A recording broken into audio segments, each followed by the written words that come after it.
مرحبا بنات، شلونكم اخباركم؟ ان شاء الله بخير حبايب قلبي. واليوم ان شاء الله دوكان مرق. هنا طبعا سويته بالغلاية، وهنا بعض السمك بقى شوية قطعتين. هي حمصنا. شوفوا بنات يجي تحميصه كلش كافي. اليوم ان شاء الله سوى مرقة الدوكان. وهنا البصل عندي، بس خلنا اطفي تحت على الصوت. بنات هنا بصل وثوم ومهروس خليت، يعني ما صورته لكم. وهنا خليت ثوم همينة نحبه بالتشريب، نسوي تشريب السمك حلوة، نحب هيك الثوم ناكله. بنات هذا البصل بس يتغير اللون مالته هسه بدون زيت، ماكو زيت فيه، بدون زيت، بس يعطينا لون شوية النوبل مرتين. نحط الطماطة والمعجون، بس هنا انا راح اضيفهم هسه بس المعجون. هنا بنات ضفت شوية ومعدنات جامد عندي، فراح احمسه وياه وامرتها ان شاء الله.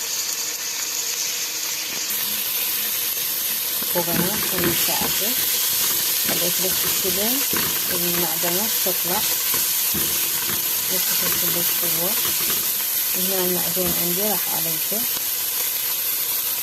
اي معجون عندكم.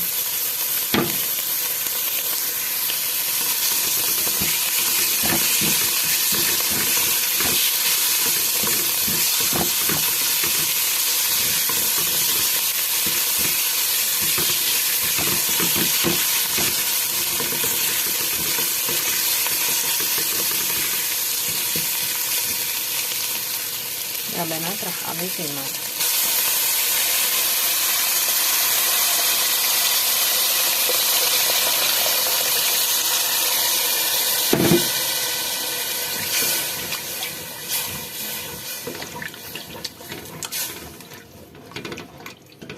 بس اخليها شوية تفور تطلع ريحة المعجون. السمك بالاخير اخليه يفور فورة واحدة، فورتين كلش كافي، حتى لا يعني يتفتفت عندنا السمك. ونطفيه ان شاء الله تكمل. هسه راح اخلي نوم بصرة ما خليت. بعد ما طابت المرقة راح اضيف السمك تريدوا يعني على كيف نضيفه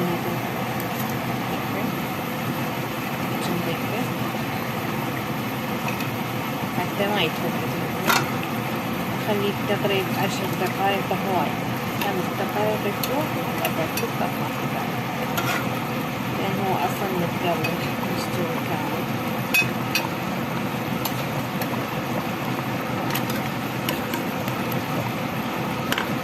بنات هنا ضفت أنا ملح ترى مقلد، وهنا راح أضيف شوي.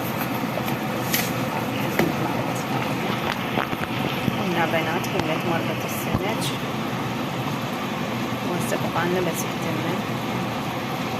إن شاء الله صيام مقبول حبايبي.